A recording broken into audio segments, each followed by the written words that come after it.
దేవునికి ఇష్టడు, మనుషుల దృష్టికి యోగ్యుడనై ఉన్నాడు. ఇదే మాట పౌలు అనే భక్తుడు 2వ కొరింథీ పత్రిక 8వ అధ్యాయంలో ఒక మాట అంటాడు. ఆయన, మేము ఎల్లప్పుడూ ప్రభువు దృష్టి యందును మనుషుల దృష్టి యందును యోగ్యమైన వాటిని గురించి ఆలోచించుకుంటున్నాను. 2వ కొరింథీ పత్రిక 8వ అధ్యాయము 21వ వచనం చూడండి అమ్మా.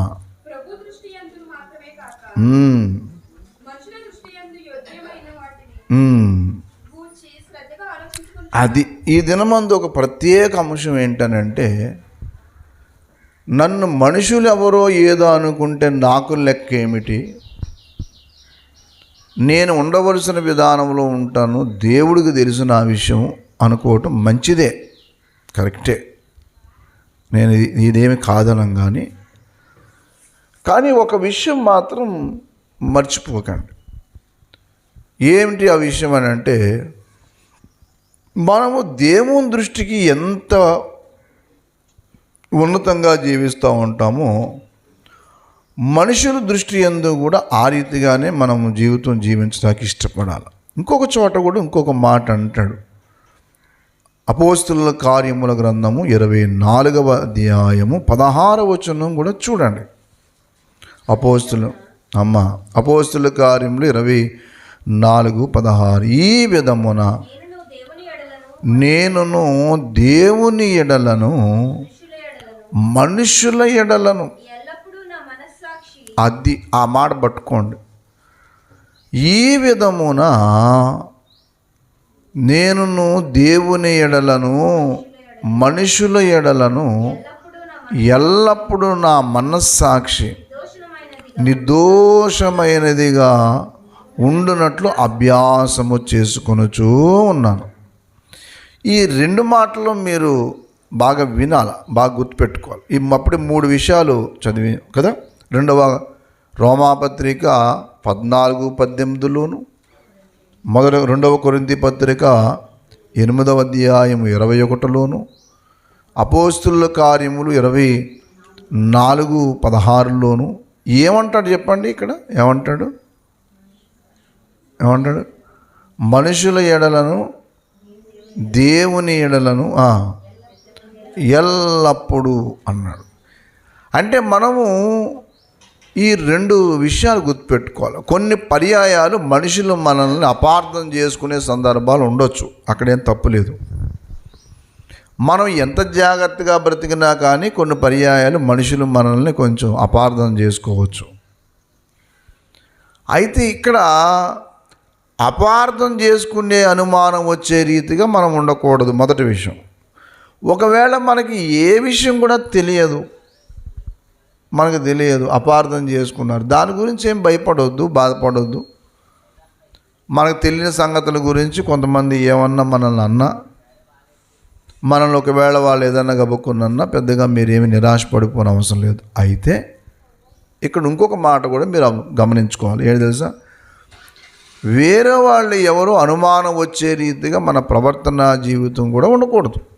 ఉదాహరణకి నాకు చిల్లర కావాల్సి వచ్చింది, మీరు ఎవరో ఒక 500 రూపాయలు ఇచ్చారు, నాకు చిల్లర కావాలి. నేను చిల్లర కావాలనుకున్నప్పుడు ఎక్కడికి వెళ్ళి మార్చుకోవాలా చెప్పండి, మాట్లాడేవండి. ఏ పెట్రోల్ బంక్ దగ్గరకో ఏ షాప్ దగ్గరకో వెళ్ళాలి. అదే మందుకోడి దగ్గరికి వెళ్ళాను అనుకోండి, అదేంటి సార్ అక్కడికి వెళ్ళారంటే చిల్లర దొరుకుద్ది అని అన్నాను. అంటే నేను తాకపోవచ్చు, కానీ నేను తాకకుండా ఉంటాను కరెక్టే, కానీ నేను చిల్లరకి వెళ్ళింది ఎక్కడ? మందుకోడి దగ్గరికి. ఇప్పుడు మీరు నేను ఎన్ని కవర్ చేసి చెప్పినా కానీ ఏమంటారు? మీకు చిల్లర కావాల్సి వస్తే ఇంకెక్కడ దొరకలేదా? హోటల్లోకి వెళ్ళొచ్చు, పెట్రోల్ బంక్ దగ్గరికి వెళ్ళొచ్చు, ఇంకో చోటకి వెళ్ళొచ్చు. మరి మందుకోటి దగ్గరికి ఎందుకు వెళ్తారు? మెడికల్ షాప్కి వెళ్ళొచ్చు, అక్కడ తీసుకోవచ్చు కదా. ఇప్పుడు మీరు అక్కడికి వెళ్ళి చిల్లర అంటే లేదు, అక్కడ చిల్లర బాగా దొరుకుద్ది అని అంటే అసలు ఎవరైనా నేను చెప్పేదానికి కానీ అర్థం ఉందా? అలాగే మీరు ఎవరో మజ్జిగ ఇచ్చారు, ఒక బాటిల్ పోసి, అన్నయ్య గారికి తాగండి, మీరు ఎక్కడెక్కడ పల్లెటూరుకి వెళ్తూ ఉంటారు, చాలా చాలా చాలా తిరుగుతూ ఉంటారు మీరు ఈ మజ్జిగ కొంచెం జాగ్రత్త, ఇందులో జీలకర్ర పౌడర్ వేసాం, కాస్త మాకు బాగుంటుందని చెప్పి ఇచ్చారు. సరిగ్గా ఓ తాడి చెట్టు కిందకి వెళ్ళి ఆ కలుకొండలో ఉన్న తాడి చెట్టు కింద ఈ మజ్జిగ తాగుతున్నాను. ఇప్పుడు లేదంటే మా సంఘంలో ఉన్నవాడిని ప్రయాణం చేస్తున్నప్పుడు ఇచ్చారంటే ఇప్పుడు ఇది తెల్లగా ఉంది, అది తెల్లగా ఉంటుంది. ఇప్పుడు నేను చెప్పినా మీరు ఏం చేయరు, నమ్ముతారా? చెప్పరేమండి? నమ్మరు. ఎందుకు నమ్మరు? ఏమన్నా నువ్వు మజ్జిగ ఇచ్చావు అంటే మజ్జిగ ఇచ్చిన మాట వాస్తవేనండి. ఆ బుద్ధిహీనుడు ఎక్కడన్నా తాగేది ఏదో అక్కడ కొంచెం తాగదు కదా, తాడి చెట్టు కింద తాగాడండి అని అంటే, లేదమ్మా తాడి చెట్టు కింద తాగితేనే బాగా తాగుతాడట అంటే ఎవరైనా చెప్తారు, నమ్ముతారా? అది విషయం. అలాగే నువ్వు ఎవరితోనో మాట్లాడాలని అనుకుంటున్నావు, సరే మంచిదే, ఏదో అవసరం ఉందో మాట్లాడాలనుకున్నప్పుడు ఏం చేస్తామనంటే ఇంటికి రప్పించి ఇంటి దగ్గర అందరూ ఉంటుండగా వాళ్ళు ఎదురుకుంటా మాట్లాడు. అంతేగాని నువ్వు పలానా చోట ఉంటే నేను అక్కడికి వచ్చి మాట్లాడతానంటే నువ్వు నిజంగానే మంచి విషయం మాట్లాడినా చూసిన వాళ్ళందరికీ ఏముంటుంది? మాట్లాడరేమండి? ఇది అనుమానం వచ్చే రీతిగా బ్రతకొద్దు అనే దానికి అర్థం. నువ్వు ఇతరులు చూడగానే వాళ్ళకు అనుమానం వచ్చే రీతికి నువ్వు బ్రతికి నన్ను అందరూ ఎలాగ అనుకుంటున్నారంటే ఎలాగా? నిన్ను ఏమీ చేయకుండా అనుకోని దానికి ఏమీ లేదు. నువ్వు ఎన్ని నిందలన్నా బడు అలాంటి విషయంలో, కానీ అనవసరంగా ఉండకూడని స్థలంలో ఉండి నిందపడుతున్నానంటే తప్పు నాది అవుతుంది. అందుకే ఈ మాట రాశాడు. నేను ఎందుకు ఇదంతా మీకు అర్థం అవడానికి ఎందుకు చెప్పానంటే, ఈ మాట రాసింది ఏంటనంటే అది. ఇప్పుడు ఉదాహరణకి ఇంకోటి నా మీద పెట్టుకుంటాను, మీ మీద పెట్టుకుంటే మళ్ళీ మీరు తిట్టుకుంటారు, వీడెన్ని నా మీద పెడుతున్నారు, నా మీద పెట్టుకుంటాను. ఇప్పుడు నేను ప్రతిరోజు ఓ చోటుకి వెళ్ళి అక్కడ ఎవరో ఒక అమ్మాయితో మాట్లాడుతున్నాను అనుకోండి, నేను ఎవరితో మాట్లాడను కానీ అనుకోండి, మీరు ప్రతిరోజు అక్కడికి వెళ్తున్నాను, మీరు చూసినాడు అన్నయ్య గారు రోజు అక్కడ మంచి ప్రార్థన చేయడానికి వెళ్తున్నారు అంటారా? చెప్పండి, మాట్లాడరు ఏమండి అంటారా? ఏమంటారు? ఎంత మాట్లాడాలనుకుంటే మాత్రం అందులో ఒంటరిగా అక్కడికి అసలు ఆమెకు అసలే మంచి పేరు లేదాయే, అక్కడికి వెళ్ళి ఈయన మాట్లాడుతుంటే ఎవడు నమ్ముతాడు? అంటే నా మీద పెట్టుకున్నాను. అది నేను నా మీద ఎందుకు పెట్టుకున్నానంటే నేను ఏదైనా చెప్తే ఇక్కడ మీరు అవతల మాట్లాడే వ్యక్తి ఆ ప్రదేశము మాటికి వెళ్ళటం ఇవన్నీ చూడగానే అవతల నువ్వు మనుషులు ఎదుట యోగ్యంగా ఏం కనబడవు, అయోగ్యంగానే కనబడతావు. నేనంతే, నేను కూడా అలా అయోగ్యంగానే కనబడతాను. అందుకనే ఏం చేయాలంటే పరపక్షమందు నీ మీద ఏమీ కూడా నింద మోపడానికి భయపడడానికి నువ్వు బ్రతకాల. వేరే వాళ్ళు నిన్ను మీద నింద ఒక్క యేసయ్య గురించే పెట్టాలి తప్పిస్తే పాపాన్ని గురించి నిందపడే రీతిగా మాత్రం ఉండకూడదు. అది మనం చదువుకున్న భాగంలో చెప్పిన 3 విషయాలు కూడా ఆ మాటనే చెప్పుకుంటూ వచ్చు. ఇప్పుడు రోమపత్రిక మూలవచనానికి రండి, 14వ అధ్యాయం దగ్గరికి రండి, 16 నుంచి ఇప్పుడు కంటిన్యూ చేయండి. మీకున్న మేలైనది అది, మీకు ఏదో ఒక మేలుకరమైన జీవితం ఉంది, దాన్ని మీరు ఏం చేయకూడదు, దూషణ పాలు కానివ్వద్దు. మీరు తినే తిండి మంచిదే కావచ్చు, కానీ దాన్ని బట్టి ఇతరులు దేవుని నామానికి దూషణ వచ్చే రీతిగా, నీ జీవితానికి దూషణ కలిగి వచ్చే రీతిగా ఉండకూడదు. అదేంటన్నా వాళ్ళు ఎవరు అది అనుకుంటే ఎందుకన్నా అని చెప్పి ఒక అబ్బాయి నన్ను అడిగాడు. ఇప్పుడు అప్పుల్లో ఉంటాడు. నేను చెప్తాను వినండి. ఒక మనిషి ఎందుకు అప్పులు అవుతాడో నాకు తెలుసు, ఏ కారణం చేత అప్పులు పాలవుతారో నాకు తెలుసు. 2 కారణాల చేత అప్పులు పాలవుతారు. 2 కారణాల చేత. ఒకటి, బాగా అవసరం వచ్చింది, ఆల్ ఆఫ్ సడన్గా ఏదో అనారోగ్యానికి గురైపోయాం, మన దగ్గర డబ్బులు. అప్పుడు ఏం చేయాలా? మీరు నోరెప్పాలా? అప్పుడు ఏం చేయాలా? తప్పనిసరిగా ఏం చేయాలి చెప్పండి? అప్పు అడగాల. ఎప్పుడు? మీరు కొంచెం మాట్లాడండి, నోరిప్పండి. మీరు నోరిప్పితే నోరు మీద కొట్టాను. ఇప్పుడు అవసరం వచ్చింది, అత్యవసరం, ఇంక తప్పదు, ఇంక ఎవరిని అడగాల. అప్పుడు ఏం చేయాలా? ఇప్పుడు ఉదాహరణకి మీకు మందు అయిపోయిందండి. మందు అంటే ఇది కాదు, మందు బిళ్ళలు అయిపోయాయి, ఏ బీపీ ట్యాబ్లెట్లు, షుగర్ ట్యాబ్లెట్లు అయిపోయాయి, డబ్బులు లేవు. ఇప్పుడు ఏం చేస్తాం చెప్పరేమండి? అక్క, నేను మొన్న తీసుకున్న డబ్బులు ఇవ్వలేకపోయాను, ఇస్తాను, నేను గ్యారంటీకి ఇస్తాను. మీరు ఎవరి దగ్గరైనా డబ్బులు తీసుకున్నారంటే వాళ్ళు అడక్కముందే ఇచ్చేయాల. అప్పు చేశారంటే అడక్కముందే అప్పు ఇచ్చేయాలి, అంతే. అప్పు ఇవ్వకపోతే ఏమంటాడంటే వాక్యంలో భక్తిహీనుడు అంటాడు. 37వ కీర్తన ఉందన్నమాట, తెలుసా మీకు? అప్పు ఇవ్వకపోతే మీరు ఎన్ని పాటలు పాడినా, నేను ఎంత ప్రసంగం చేసినా, ఇప్పుడు మీ దగ్గరే నేను ఒక 1000 రూపాయలు పట్టుకుపోయాను అనుకోండి, పట్టిపోయి వచ్చి పెద్ద ప్రసంగం చేస్తున్నాను, ఎన్ని సంవత్సరాలని ఇవ్వటం లేదు, ఏమంటారు మీరు? చెప్పరేమండి?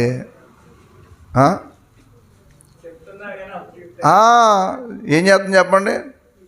ఏ వసంత దగ్గరికి వెళ్ళి, అమ్మ రాఘవని అడిగి ఒక 2000 ఈ తల్లి, నీకు మళ్ళీ నేను 4 రోజులు ఇచ్చేస్తాను అని తీసుకున్నాను.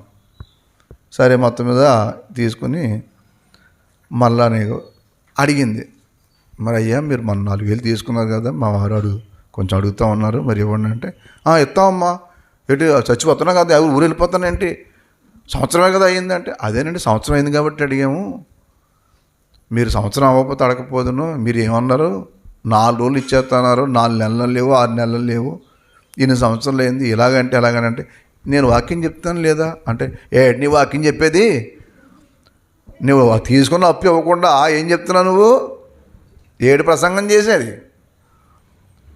అది విషయం. అంటే ఇక్కడ అడక్క ముందే ఏం చేయాలంటే ఇవ్వాలి. అది కీర్తనా గ్రంథం 37వ కీర్తనలో ఉంటుంది చూడండి, భక్తిహీనులు అప్పు చేసిన వచ్చిన 21 అమ్మ 21 చదవండి. భక్తిహీనులు అప్పు చేసి తీర్చకయుందురు. అది అప్పు తీర్చిన వాళ్ళని ఏమన్నారు చెప్పండి? భక్తిహీనులు. అందుకే మనం అప్పు చేయటం తప్పు కాదు, అవసరం వచ్చింది ఏం చేయాలి, మనం చెయ్యాలి. అర్థమైందా? ఇప్పుడు రెండో అప్పు చెప్తున్నాను, వినండి, ఇప్పుడు బాగా వినండి. రెండో అప్పు ఉంది.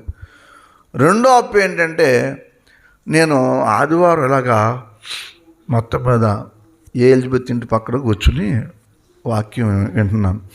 ఈ లోపల ఎలిజబెత్ మంచి చికెన్ ఫ్రై చేసుకుంటుంది, వాసన గుమాయం చేస్తుంది. ఇంకా బాబోయ్ అడగలేను, ఇప్పుడు నాకు చికెన్ ఫ్రై తినాలని ఉంది. వెంటనే సరే మొత్తం మీద ఏం చేశానంటే, చాలా బాగా వస్తుంది, ఎంత అమ్మ అంటే కేజీ తెచ్చుకున్నానండి అని చెప్పి, ఎంత కేజీ అంటే మొత్తం మీద 200 300. ఇప్పుడు డబ్బులు లేవు. ఇప్పుడు నాకేం తినాలనిపించింది చెప్పాలా? Chicken fry. అమ్మ సౌందర్య విజయ్ ఉన్నాడమ్మ అంటే, ఉన్నాడండి. ఏంటండి? ఏం లేదమ్మా, ఒక 300 ఫోన్పే చేయమని చెప్తాలి. ఎందుకంటే అంటే చికెన్ తినాలని ఉందమ్మా, ఎలిజబెత్ ఫ్రై చేసుకుంటే ఆశ పుట్టింది నాకు, కొంచెం చెయ్యమ్మా అంటే, అనగానే నిజంగా తెలివైందంటే, ఏమండి అన్నయ్య గారు మీకు బుద్ధి లేకపోతే, ఆమె మీద ఫ్రై చేసుకుని డబ్బులు ఉన్నాయి, ఉద్యోగం చేసుకుంటుంది, నీకు లేనప్పుడు నన్ను ఎందుకు ఈ తిండి కోసం అడుగుతా అని చెప్పాలా? పోనీ అది చెప్పలేదు అనుకోండి, నాకన్నా బుద్ధి ఉండాలి. ఏమని చెప్పరేమండి? ఏమని? చికెన్ ఫ్రై కోసం అప్పు చేయటం ఏంట్రా నాయన? ఉదాహరణకి తిండి కోసం చెప్పాను నేను, అప్పు చేసి పప్పు కూడా ఎప్పుడు తినొద్దనేది పెద్దల సూక్తి. పెళ్ళిళ్ళు కూడా అంతే. నీకు పెళ్ళోళ్ళు కొంతమంది పెళ్ళి చేసుకున్న వాళ్ళని చూస్తూ ఉంటాను నేను ఎప్పుడు చెప్పలేదు కానీ చేస్తాను. సాంప్రదాయంగా చీర కట్టుకోవటం మానేసి ఇప్పుడు గౌన్లు వచ్చాయి అమ్మాయి, ఏటో గౌన్లు ఏడు చెప్పండి, అది ఒక్క పూట వేసుకుంటారు. ఆ ఒక్క పూట కూడా కాదు, 1 గంట 2 గంటల ఆ తాడు కట్టే వరకే. ఆ గౌన్ ఇప్పి ఏం చేస్తా చెప్పండి? పోనీ ఆ నెక్స్ట్ డే ఆ గౌన్ వేసుకుని బండి ఎక్కుతానంటే ఊరుకుంటాడు ఆయన? ఏటా నిన్న గౌన్ వేసుకుని బండి ఎక్కుతున్నాడుగా అంటే. నాకు ఆ గౌన్లు వేసుకున్నవాడిని, అంటే నేను కొనుక్కోవద్దని అంటలేదు, వేసుకోవద్దు అనుకుంటలేదు, కానీ ఎవరన్నా కొనుక్కున్నవి ఉంటాయి, నీట్గా ఉంటాయి, అవి వేసేసుకోండి. ఒకవేళ అలాగే గౌన్తోనే పెళ్లి చేసుకోవాలనుకుంటే, లేకపోతే చక్కటి వైట్ చీర వైట్ జాకెట్టే కొనుక్కోండి. ఈ గౌన్లు వేసుకునే సాంప్రదాయం, ముసుగు వేసుకోకుండా పెళ్ళి చేసుకునే సాంప్రదాయం ఎప్పుడు వెళ్ళకండి. అందులో ఈ గౌను నేను మొన్న అడిగాను, ఎంత ఉంటుంది ఆ గౌను అని. ఎంత ఉంటుందంటే తక్కువలో తక్కువ అనుకుంటే 25,000 అట. అది 25,000 అన్నాను. చక్కగా సింపుల్గా 500 పెట్టుకుని వేసుకుంటే 2,400 500 రూపాయలు, 2,400 500 రూపాయలు, 4,500 రూపాయలు కలిసి వస్తాయి. 24,500 కలిసి వస్తాయి. ఏంటి 500 చీర కొనుక్కునే దానికి ఇంతెందుకమ్మా, పోనీ రోజు వేసుకుంటుందా అంటే అది ఎక్కడ ఎలా కొన్నారంటే ఆ 25,000 అప్పు. నేను ఎందుకు ఈ విషయం చెప్పానంటే, మీ జీవితాల్లో ఎప్పుడు కూడా అప్పు పాలయ్యే రీతిగా ప్రవర్తించడానికి ఇప్పుడు ప్రయత్నం చేయకండి. పెళ్లి చేసుకునే పిల్లలు, పెళ్లి చేసుకున్న మరి తల్లులు ఇవన్నీ గుర్తుపెట్టుకోండి. మీ ఆయన తొందరపడి ఏదైనా బీరువా కొనేస్తాను అనుకోండి, ఏడు బీరువా కొంటారో, ఆల్రెడీ ఉంది ఇక్కడ ఇంట్లో, సిగ్గా లేదేటి మళ్ళీ బీరువా అంటారేటి అని. మీరు నమ్ముతారో నమ్మరో, మా ఇంట్లో 2 బీరువాలు ఉన్నాయి. ఒకటి 500 రూపాయలు కొనుక్కున్నాను, ఇంకొక పెద్దది 2019. ఎప్పుడు అనుకున్నారు? 30 సంవత్సరాల క్రితం. రండి మీరు చూపిస్తాను. ఆ కొనుక్కున్నప్పుడు వేసిన పెయింటే ఆ బీరువాకు ఉంది. ఆ రెండిట్లకి అక్కడక్కడ పోయి పెచ్చులు ఊడిపోయిన ఉన్నాయి, తుప్పెట్టినట్టు ఉన్నాయి, అలాగే ఉంది ఆ బీరువా. మీరు రండి. ఇంకో బీరో కొనలేదు. మీ పాస్టర్మ కూడా ఏమన్నా ఇంకో బీరో కొందాం అని కూడా అనలేదు. ఇప్పుడు నేను చెప్పండి, కొనలేనా బీరువా? నాకు చెప్పాలి మీరు. కొనలేనా? ఎందుకు కొనలేనండి? ఈ పాస్టర్మ గారు ఎంప్లాయ్, కొందా? ఓ నెల జీతం చాలు. మరి ఎందుకు కొనుక్కోలేదు తెలుసా? ఈ డబ్బులుంటే ఇంకో రీతిగా వాడవచ్చు, సేవకో పేదలకో ఎవరొక రీతిగా. ఎందుకు లేకపోతే కదా, ఉంది కదా. కొంతమందికి పాతదైన వెంటనే ఇంకా నయం మనుషులు కూడా అమ్మేసి ఎవదాని ఉంటాయి, ఈయన కూడా అమ్మేస్తారు. ఇక్కడ ఎందుకు ఇలాంటి సంవత్సరం అయిపోయింది పెళ్లి చేసుకుని మారిపోదామా అన్నట్టు కూడా అయిపోతారు కూడా. అట్లా అలాంటి వ్యవహారం పెట్టుకోకూడదు. నాకు బీరువా కావాలి, నాకు టీవీ కావాలి, ఎందుకయ్యా ఇవన్నీ అప్పులు చేసి? ఏంటయ్యా ఇది? మన కుటుంబం రోడ్డును పడితే మనమే పడుతాం, ఎవడు పట్టించుకుంటాడు? వద్దు, ఇలాంటి వ్యవహారం ఏమీ చెయ్యొద్దు. బ్రతుకు మంది, మన జీవితం మనమే కొట్టుకోవాలి. పెళ్ళైన దగ్గర నుంచి కొంతమంది ఉంటారమ్మా, ఎప్పుడు అత్తగారు మాంగారు అమ్మ నాన్న పెడతా ఉండాలి వీళ్ళకి, ప్రతి సంవత్సరం పెడతా ఉండాలి. జీవితకాలంలో వివాహం చేసుకున్న మొదలుకొని ఏ విషయంలో యోగ్యంగా ఉండరండి. నేను 2 యోగ్యతలు చెప్తున్నా, నేను చెప్తలేదు, అక్కడ రాసింది చెప్తాను, గుర్తు చేస్తున్నా. అక్కడ ఏమంటాడు అని అంటే, మీకున్నది మేలైనది దూషణ పాలు కానీయకండి. మీ జీవితం దూషణ పాలు అవనవ్వకండి. ఏటమా పని అని ఇంట్లో వాళ్ళు కానీ వీధిలో కానీ ఎవరు అనే అవకాశం రానివ్వద్దు. ఇంట్లో వాళ్ళు కూడా ఏంటమ్మా అది అని అనివ్వకూడదు, అనే ఆ ఛాన్స్ని ఇవ్వవద్దు. ఏంట్రా ఇది అని అవకాశం ఇవ్వవద్దు. ఇది మొదటిది.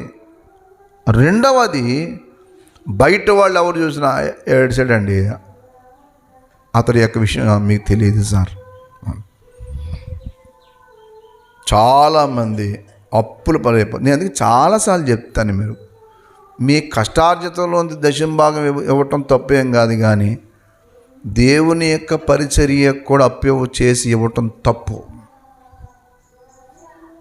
ఒక ఆమె తెచ్చింది అంత కట్ట నా దగ్గరికి పట్టుకుని, ప్రార్థన చేయండి అన్నయ్య గారు. ఆగు అన్నాను, ఆగమ్మా అని. ఏమండి ఎక్కడ ఇవి అని అడిగాను. ఎందుకంటే ఆమె అంత ఇచ్చే అంత కెపాసిటీ లేదు నాకు తెలుసు. అంటే లేదండి ఎప్పుడు ఏమో లేదని అనుకుంటూ మా అక్క దగ్గర నుంచి అప్పు చేసుకొచ్చి నేను ఇమ్మన్నా, నేను చెప్పాను ఇది అమ్మని, ఇలాంటి పిచ్చి పిచ్చి వ్యవహారాలు నేను చేయకండి, ఇలా పట్టుకెళ్ళు ప్రార్థన చేస్తాను. దేవుని యొక్క సేవకి పాస్టర్ గారికి బట్టలు పెట్టాలని అప్పు చేయటం, లేకపోతే వాళ్ళకి ఏదో పెట్టాలని అప్పు చేయటం. ఇంకో విషయం కూడా చెప్పనా మీకు, చాలామంది బంధువుల కోసం అప్పులు పాలైపోతారు. వీళ్ళ పిచ్చి ఏంటంటే ఏం పెట్టకపోతే బాగుంటుంది ఏంటంటే పెట్టాలి వాళ్ళకి అని చెప్పేసి ఏడు పెట్టేది. బంధువులు వచ్చినప్పుడు అలా చికెన్ అప్పు చేసి తెస్తావు, చికెన్ ఆడతావు, వాళ్ళు మళ్ళీ వస్తారు. చికెన్ బాగా పెడతారు, రారేటి మా అక్క దగ్గరికి వెళ్తే బాగా పెడుతుంది అని చెప్పి వచ్చినప్పుడల్లా కొంచెం గంజేసి పెట్టు, మళ్ళీ రెండోసారి తొట్టు. రారో ఎందుకు రారో? రోజుకి గంజేసి పెడితే ఎందుకు వస్తావు? పెడుతుంటేనే వస్తాను. పెడుతున్నావు కానీ అక్క ఎక్కడి నుంచి తెస్తున్నాను అడగరాడు. బంధువుల కొరకు కూడా అప్పులు పాలైపోయిన వాళ్ళు ఉన్నారు, నాకు తెలుసండి, ఇవన్నీ చెప్తున్నాను నేను. లేదు లేనట్టే ఉండు. కొంతమందికి ఇంకో అలవాటు ఉంటుంది, మరి ఎక్కడ నేర్చుకుంటుంది అందుకని పెళ్ళికి వెళ్ళేది పక్కింటి వాళ్ళ దగ్గరికి వెళ్ళి మీ వస్తువులు ఉన్నాయి, మీ రోడ్డు గోల్డ్ ఉన్నాయి కదా నాకు ఇవ్వండి పెట్టుకుంటానంటారు. ఆ రోడ్డు కోసం నీకెతుకు? కొంతమంది ఆ పక్కింటి వాళ్ళు రోడ్డు గోల్డ్ పెట్టుకుంటారు పాపం, వాళ్ళ కొనుక్కొని అయ్యే డూప్లికేట్ ఉంటాయి కదా, బంగారాన్ని కనపడతాయి, అయ్యే మొత్తం ఏ ఉంటాయి.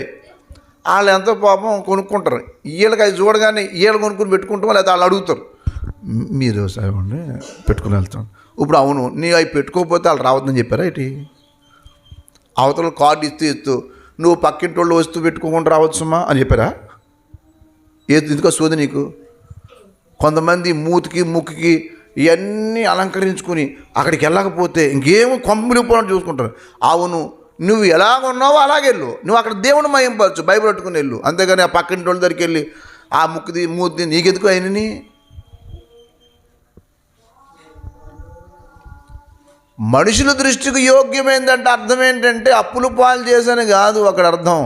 నిన్ను చూడగానే దేవునికి మహిమొచ్చే మాటలు చెప్పాలి. దేవునికి స్తోత్రం కలుగునుగాక. ఎదుటివాళ్ళ కోసం నువ్వు వాతరెట్టుకోకు. మీకు మనం చెప్పాను కదా, మీకు చెప్పాను సాటివాడితో సరిగా ఆడితే ముసలమ్మ కొండి ముసలు ఎత్తుకుపోయిందని లోకొట్టుకుంది. మీకు కదా చెప్పింది? ఎవరికి చెప్పాను, ఎక్కడ చెప్పానండి ఇది మాట? సాటివాడితో ఏంటి చెప్పండి, సరిగంగలు ఆడితే ముసలి మొగుడిని. తెలీదా ఇది మాట మీకు? ఇద్దరు యవనస్తులు పెళ్లి చేసుకున్న వాళ్ళు స్నానం చేస్తున్నారు గోదావరి నదిలో. వాళ్ళు యంగ ముసలావిడి అందట మనం కూడా ములుగుదామంటే ముసలావిడ అన్నట్టు ఏటి ములుగుతో వాళ్ళు యవనస్తులే ఏదన్నా వస్తే పరిగెట్టుకుంటా గట్టెక్కేస్తారు, మనం ఎక్కలేమే వద్దంటే పర్లేదని లాగింది. ఎక్కడికి? నీటిలోకి లాగానే ఈ లోపల ముసలు వచ్చింది. వీళ్ళు అవనొస్తారు కాబట్టి వాళ్ళు ఏం చేశారు, పరిగెట్టుకుంటూ ఎక్కేశారు. ఈ ఎక్కేటప్పటికి ముసలోడు ఉండిపోయాడు, వీళ్ళు ఆకపోయింది. అది ఇంతకీ ఏం చెప్పండి? ఇది జోకులా ఉన్నా కానీ నీతి ఏంటి చెప్పండి? సాటి వాళ్ళతో ఆడకి ఎప్పుడు వాళ్ళని చూసి ఆవిడ బీరువా కొంద నువ్వు కొను, ఆవిడ మూతికి తెట్టుకుందా నేను నాకు మూతికి కొను, దీనికి నా కళ్ళకి నోరు మూసుకో. చేయవలసిన పని అంటే ఈ పిచ్చి పని కాదు నువ్వు చేయవలసింది. నాకు ఏమీ లేదు ఒక సంబంధం వచ్చింది నాకు, 6 ఎకరాల పొలం 3-6 కొట్లు ఇల్లే ఉన్నాయి. వేస్తే నన్ను అన్నారు, బాబు మంచి సంబంధం ఏంటది అన్నాను. అంటే ఇలాగ ఆస్తి ఉంటే ఏం చేయమంటారు? మీరు ఒక మాట చెప్పాలి, మీరు నన్ను పెళ్ళికి మధ్యలో మాట్లాడుతున్న ముసలావిడ చెప్తుంది, ఏం చెప్పమంటారు అన్న. ఏం చెప్పమంటారంటే నీకు కొంచెం ఏదైనా ఆస్తి ఉందని చెప్పు బాబు, లేకపోతే వాళ్ళు చాలా ఆస్తిపరులు మిమ్మల్ని చూసి ఇష్టపడుతున్నారు, వాళ్ళు మా వదలట్లేదు ఎంత చెప్పినా. అంటే నేను అన్నాను నాకు ఉండడానికి గుడిసి కూడా లేదు అన్నాను. అదే బాబు అంత యథార్థం మాట్లాడితే తెల్ల కొంచెం ఏదో చెప్పాలి కానీ నువ్వు మనిషి తగ్గట్టు ఏదో ఆస్తి ఉందనుకుంటున్నారు అంటే నాకు ఏమీ లేదని చెప్తున్నాం కదా. ఆఖరికి నాకు ఉన్నది గుడిసు కూడా నాది కాదు, అది మా తాతదే. ఇష్టం ఉండి చేసుకుంటుంది, మానేస్తారు. అంతేగాని మాకు వెనకాల అక్కడ ఉంది, నీకు ఎంత మాకెందుకు లేదు, అంతే చెయ్యం. వాళ్ళు ఇస్తే మేము అసలు చెప్పను అవన్నీ అని చెప్తే, బాబు నువ్వు ఇంత కఠినంగా ఉంటే ఎలా నాయనా, నేను అబద్ధం మాట్లాడను, నేను చెప్పలేను. ఎందుకని ఉన్న మాట ఉండదు, మాట యథార్థంగా చెప్పు, అంతే. నాకు ఇంతే ఉంది, ఇంక లేదు, అంతే. మనుషుల దృష్టి యందును దేవుని దృష్టి యందును యోగ్యమైన వాటిని అంటే అర్థం ఏంటనంటే, మనుషులు నువ్వు చెప్పే మాటలు, నువ్వు చేసే క్రియలు చూసినప్పుడు దేవునికి మహిమొచ్చే మాటలు మాట్లాడాల, దేవునికి స్తోత్రం కలుగునగా. అంతే తప్పిస్తే హింసకుడండి అతడు, హింసకురాలండి, అప్పులు చేసి పనులు చేస్తారండి. అలా వీళ్ళు చేసే అప్పుల వల్ల వీళ్ళు చేసే వాళ్ళు ఇంత దారుణంగా వీళ్ళ జీవితాలు రోడ్డు పాలైపోయాయండి అని ఎవరు నిన్ను గురించి చెప్పకూడదు. అందుకే రోమాపత్రిక 14 అధ్యాయంలో మాట్లాడుతూ అంటాడు, మీకున్న మేలైనది ఏం చేయొద్దు, దోషణ పాలు అది తిండి విషయమే చెప్పాడు అక్కడ, కాని విషయం చెప్తున్నాను. 17 దేవుని రాజ్యం భోజనమును పానమును కాదు కానీ నీతియు సమాధానమును పరిశుద్ధాత్మ యందలి దేవునికి స్తోత్రం కలుగునుగాక. భోజనము పానం అంటే ఇహలోక శారీరక విషయాలు కాదు నాయన. ఉంటే వేసుకో, చిరిగిపోయింది కుట్టుకుని వేసుకో, అంతేగాని ఎదుటి వాళ్ళని చూసి అప్పులు చేసి ఎందుకు అప్పులు చేస్తావు? అప్పు చేస్తావు, వాళ్ళు ఊరుకుంటారా? నాకు తెలిసిన వాడు అలాగే చేశాడు. అవతల వాళ్ళు పెద్ద కారులు తిరుగుతున్నా, నేను పెద్ద కారు కొన్నాడు. నేను పెద్ద కారు కొనగలను, నాకేమీ భయం ఏం కాదు. కానీ ఆ చిన్ని కారే ఉంది, 2015లో కొన్నా. ఇప్పటికి దాని మీద ఏజెన్సీ, అడవి ప్రాంత సువార్తకి అక్కడక్కడ సువార్త దాని మీద వెళ్తా. చూసిన వాళ్ళు అందరూ అంటుంటారు, ఏంటి సార్ మీరు చాలా చోట్ల స్పీకర్కి వెళ్తారు, ఈ కారుని చూస్తే మిమ్మల్ని ఏమైనా ఇష్టపడతారని నేను అన్నాను. నన్ను అలాగే ఇష్టపడినోడి దగ్గరికి ఎవరి దగ్గరికి వెళ్ళను, దేవుడు వాక్యం ఇష్టపడ్డవాడి దగ్గరికి వెళ్తా. నా కారుని చూసి నా బట్టలను చూసి పిలిచేవాడి దగ్గరికి ఎవరి దగ్గరికి వెళ్ళను, అవసరం లేదా నాకు అసలు. అక్కడ నేను దేవుడు కూడా మహిమ రాదు. అందుకే నన్ను మీటింగ్ పిలిస్తే నన్ను అడుగుతారు, సార్ ఏంది అంటారు, ఏం ఇవ్వాలని చెప్పి. నేను ఎంతవరకు ఎక్కడ మీటింగ్స్కి వెళ్ళినా నాకు పలానా తిండి ఎట్టండి అని చెప్పి ఎవరిని అడగలేదు. నేను అడిగితే తెస్తారు, వండుతారు, కానీ అడగకూడదు. ఎక్కడ మీరు లాడ్జీ ఉంటారు, అది ఉంటారని చెప్తే నాకు విశ్రాంతి తీసుకోవడానికి ఏదైనా చిన్న జాలు, అది మీరు ఏది ఇస్తారో అది అవసరం లేదు. నాకు ఫలానా రూమ్ కావాలని ఇప్పుడు ఇంతవరకు అడగలేదు నేను. సాధారణంగా ఎప్పుడో కానీ షూట్ వేసుకుని చేసేది కూడా ఉండదు. ఈ రోజున షూట్ వేసుకుని టై కట్టుకుంటే గొప్ప ప్రసంగికుడు. షూ ఇవ్వకుండానే వాక్యం చెప్తాడు, వాడు తీయకుండానే షూ తీయడు. బైబిల్లో కంటెంట్ ఏం చెప్పడు, ఏదో సోది చెప్తాడు వాడు. భక్తి అది కాదు బాబు. భక్తి అనేది ఏంటనంటే నిన్ను బట్టి దేవుడికి మహిమ రావాలి, దేవునికి స్తోత్రం కలుగునగాక. హల్లెలూయా. అందుకనే ఈ మాట చెప్తున్నాడు, పరిశుద్ధాత్మ యందలి ఆనందము. ఈ విషయమందు క్రీస్తుకు దాసుడైన వాడు దేవునికి ఇష్టుడు, మనుషుల దృష్టికి యోగ్యుడు. దేవుని బిడ్డలారా, నేను 2 ప్రశ్నలు వేస్తున్నా. దేవునికి ఇష్టడువేనా నీవు? నిన్ను చూస్తే ఇక్కడ అందరు నిన్ను పొగడొచ్చు, కానీ దేవుని దృష్టికి నీకు మంచి విషయం దేవుడు చెప్పగలడా? నిన్ను చూడగానే నువ్వు చేసిన పని మంచిదని దేవుడు చెప్పగలడు. ఏదో పని చేస్తున్నావు, అది దేవుడికి ఏమన్నా మహిమేనా? దేవుడికి ఇష్టమైనవే కోరుకోవాలా, దేవునికి ఇష్టమైన పనులే చేయాలా, దేవుడికి ఇష్టమైన విషయమే చేయాలి. దేవుడికి ఇష్టం లేదు నువ్వు చేస్తే నువ్వు కష్టపడతావు, జాగ్రత్త. అనవసరంగా కష్టాలు పాలుగాక. దేవుడికి ఎప్పుడైతే నువ్వు ఇష్టంగా తయారవుతావో అప్పుడు మనుషుల దృష్టికి యోగ్యమైన జీవితం గురించి ఆలోచన చేస్తావు. ఎవడు నన్ను చూసి ఏమనుకుంటే ఏంటి, నా ఇష్టం వచ్చిన నేను జీవిస్తానంటే జీవించి ఏమవుద్దో. దేవుడికి మహిమ లేని జీవితం ఎప్పుడు చేయొద్దు. దయచేసి కొరింథీ పత్రిక మొదటి పత్రిక 10వ అధ్యాయం, కొరింథీ పత్రిక మొదటి పత్రిక 10వ అధ్యాయము అందరూ చూడండి. మనకు అనేక సార్లు చదువుతున్న మాట అది. దయచేసి 3 నుంచి చదవండి. అన్ని విషయములు యందు నాకు స్వాతంత్రము కలదు కానీ, అన్నిటి యందు నాకు స్వాతంత్రము కలదు కానీ అన్నియు క్షేమాభివృద్ధి అన్నియు ఏం కలగజేయమ్మా? క్షేమాభివృద్ధి కలగజేయవు. మళ్ళా రోమపత్రిక 14 అధ్యాయం 19 వచ్చిన ఇప్పుడు చూడండి.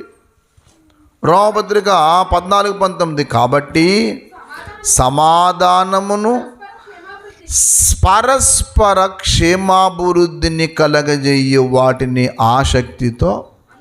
పరస్పరం అంటే ఏంటమ్మా? ఒకరికొకరు.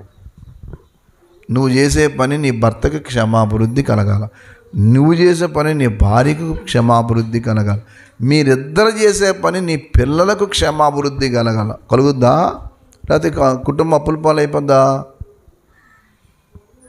అన్నీయు క్షేమాభివృద్ధి కలగజేయవు. నువ్వు క్షేమముగా ఉండాలి, వృద్ధిలో ఉండాలి అనుకున్నప్పుడు ఏం చేయాలి?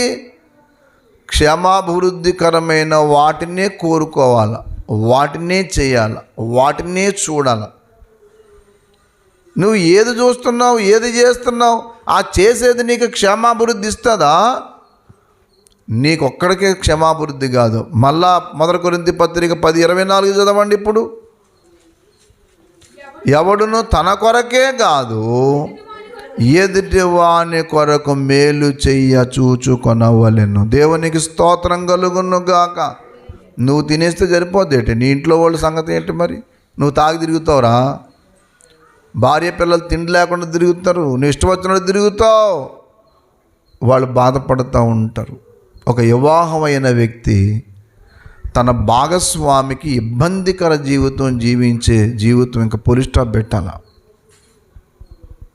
ఏడ్చావు, నా జీవితం నా ఇష్టం అంటే దేవుడి దృష్టిలో నువ్వు దోషం. అది క్షేమాభివృద్ధి కాదు. క్షేమాభివృద్ధి అనే అన్ని రకాలుగా అభివృద్ధి చెందాల. నువ్వు చేసే పని మానసికంగా నీ భార్యకు ఇబ్బంది కలగజేయకూడదు, నీ భర్తకు ఇబ్బంది కలగజేయకూడదు. నువ్వు చేసే పని శారీరకంగా కుటుంబం రోడ్డు పాలు కాకూడదు, క్షేమాభివృద్ధికరంగా ఉండాలి. నువ్వు చేసే పని ఇద్దరికి క్షేమంగా ఉండాలి, ఇద్దరు క్షేమంతో ఉండాలి. మీ ఇద్దరి జీవితం మీ పిల్లలకు క్షేమాభివృద్ధి. మా అమ్మ మా నాన్న ఎంత కష్టపడి మా కోసం ఇది చేశారండి, మా అమ్మ రాత్రింబగాళ్ళు ఎంత చేసి, మా నాన్న ఎంత చేశారు. ఈ క్షేమాభివృద్ధులు ఎదగటం నేర్చుకోండి.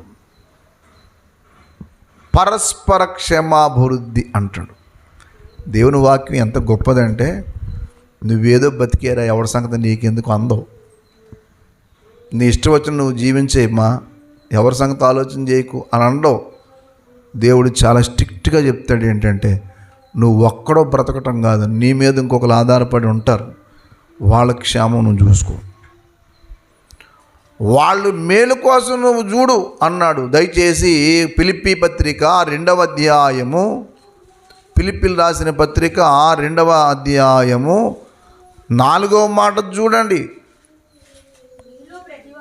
అమ్మా, మీలో ప్రతివాడు తన సొంత కార్యములను మాత్రమే గాక ఇతరుల కార్యములను కూడా చూడాలి. చూసారా, నీ ఒక కార్యము చూసుకుంటే ఏం ప్రయోజనం? ఇతరుల కార్యములు అంటే అర్థమేంటి తెలుసా? వాళ్ళు దేవుల్లో ఎదగడానికి నువ్వు కారకుడు అవ్వాలి, వారు ప్రభు నామానికి మహిమ తేవడానికి నువ్వు కారకురాలు కావాలి. అంతేగాని నువ్వు నిన్ను బట్టి పాపంలో దిగకూడదు. వాళ్ళు నిన్ను బట్టి వాళ్ళు పాపంలో దిగారంటే నీకు కీడు కాసు కూర్చుందని లెక్క. నిన్ను బట్టి ఒక వ్యక్తి పాపం చేయకూడదు. నువ్వు ఏది చేసినా వాళ్ళకి క్షమాభివృద్ధికరమైన ఫలితం ఇవ్వాలి. నీ వల్ల ఎంత క్షేమాభివృద్ధి పొందో, కుటుంబం ఎంత క్షేమాభివృద్ధి పొందింది, అప్పుల పాలవుతుంది, అది చూసుకో. కాబట్టి నేను ఒక్క మాట చెప్పి ముగిస్తాను. ఎన్ని చోట్ల చెప్పినా దేవుని దృష్టి యందు మనుషుల దృష్టి యందు, దేవుని దృష్టి యందు మనుషుల దృష్టి యందు అంటే ఏంటి? దేవుని దృష్టి యందు మనుషుల దృష్టి యందు కదా. రోమపత్రిక 14:18 2 కొరింథీ పత్రిక 8:21, అపోస్తుల కార్యము గ్రంథము 24:10, ఇన్ని చోట్ల కూడా ఏమన్నాడు చెప్పండి? మనుషుల దృష్టి యందును దేవుని దృష్టి యందును ఎల్లప్పుడూ యోగ్యమైన వాటిని గురించి ఆలోచన చేస్తాను. ఎవరన్నా చూస్తే నిన్ను ఇదిగో అని నిన్ను ఏలుబెట్టి చూపించే జీవితం నీకుందంటే ప్రభు గాయపరచబడతాడు. నీకోసం నువ్వు జీవిస్తూ నీ శారీరక సంతోషం కొరకు ఏదో పనికిమాలి పని నువ్వు చేయొచ్చు, కానీ దేవుని నామం నడి రోడ్డు మీద అవమానం పాలు అవుతుంది. దానివల్ల నీకు క్షేమం కాదు. నువ్వు ఇంట్లో ఉన్నా బయట ఉన్నా కానీ ప్రభువు నామానికి మహిమతి అని వస్త్రాలు వద్దు, వస్తువు వద్దు, నీ కోరికలు వద్దు. అప్పుడే దేవుని దృష్టికి యోగ్యంగా ఉంటావు. అందుకే నువ్వు దేవునికి క్రీస్తు దాసుడు అవుతావు, లేదా పాపానికి దాసురాలు అవుతావు, పాపమునకు దాసుడు అవుతావు. వాళ్ళ దృష్టి నీ మీద పడినప్పుడు దేవునికి ఒక మహిమ వచ్చే మాట మనుషుల దగ్గర నీ దగ్గర నుంచి రావాలా. అలాంటి జీవితం జీవిద్దాం, ఆ బ్రతుకుదాం. ఇది మాత్రం మర్చిపోకండి. నువ్వు బయట కూర్చుని వాక్యం చదువుతావు, దేవుడికి మహిమ. బయట కూర్చుని తాగుతావు అంటే నీ ఇంట్లో తాగమని కాదు నా ఉద్దేశం. తాగుతావు, దానివల్ల దేవునికి ఘనత కాదు బాబు, నీకు నీ కుటుంబానికి సర్వనాశనం. నువ్వు అభివృద్ధి చెందావు అనుకో, అందరూ గొప్పగా చెప్పుకుంటారు, ఎంత కష్టపడ్డాడండి. ఆయన కష్టంలో ఆ భార్య యొక్క పాత్ర కూడా ఉంది. అతను కష్టపడుతుంటే ఈమె చాలా ఒబ్బడి చేసిందండి కుటుంబాన్ని. ఆ ఇద్దరు ఎంతో కష్టపడ్డారు. వాళ్ళ జీవితం మీరు నమ్ముతారో నమ్మరో, వివాహమైన 2వ రోజు నేను వేరే కాపురంలో ఉన్నాం. 2వ రోజు 160 రూపాయలు తాటాకి ఇంట్లోకి వెళ్ళాం, నేను మీ పాస్టర్ని. అది మొదలుకొని ఇప్పటికీ 31 సంవత్సరం.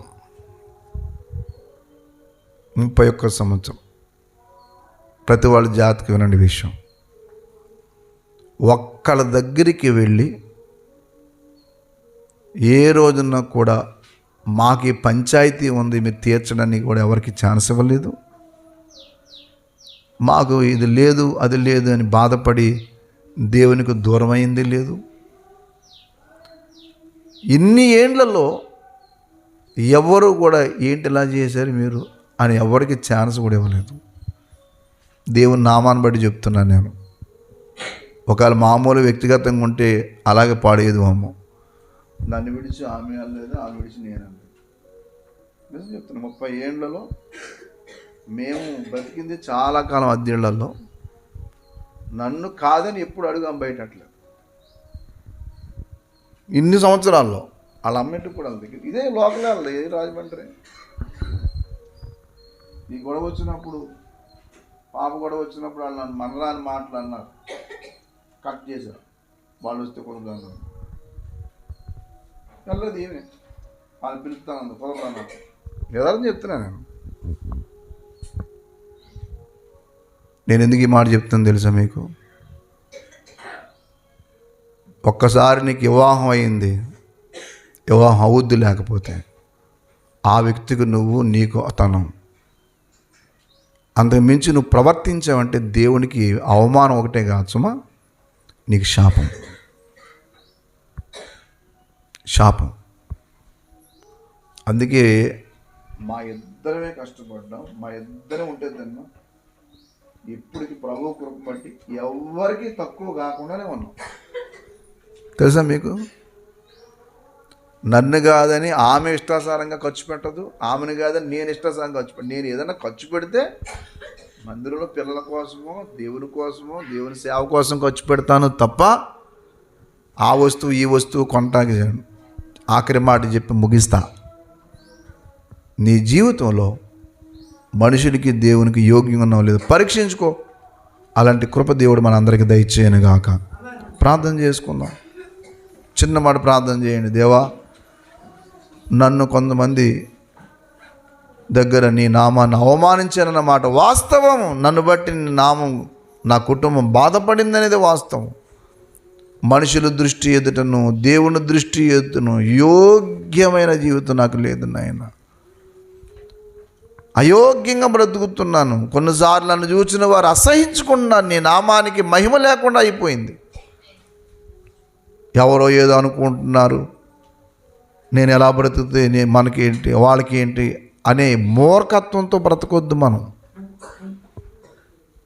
నువ్వు ఎలా బ్రతికినా నువ్వు ఒక్క యేసయ్య గురించి నిందపడు కానీ, మంచి విషయంలో నిందపడు కానీ, తప్పు చేసి నువ్వు నింద తెచ్చుకోకు. లేకపోయినా తింటే లేకపోయినా ఉండు, అంతేగాని లోకస్తులను ఎవరినో పోల్చుకొని గొప్పగా బ్రతకాలనో, లేకపోతే ఏదో చేయాలనో, వాళ్ళలాగా నేను అన్నీ అలంకరించుకోవాలి, వాళ్ళలాగా కలిగి ఉండాలను, ఇలాంటి పనికిమాలిన ఆలోచన కలిగి శరీరమును జీవితాన్ని పాడు చేసుకోవద్దు. ప్రేమ కలిగిన తండ్రి, పరిశుద్ధుడా, వందనాలు. నీ దాసుడు ఎంత గొప్ప విషయం మాకు తెలియజేస్తూ ఉన్నాడు.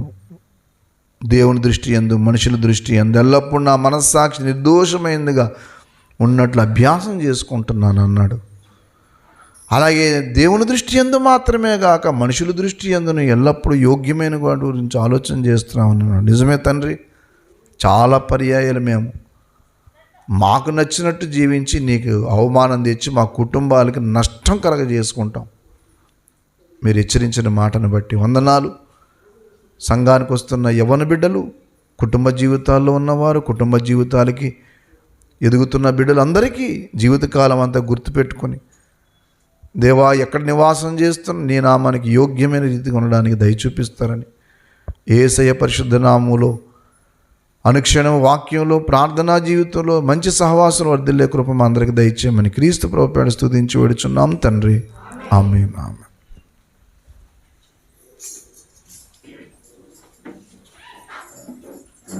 యేసయ్య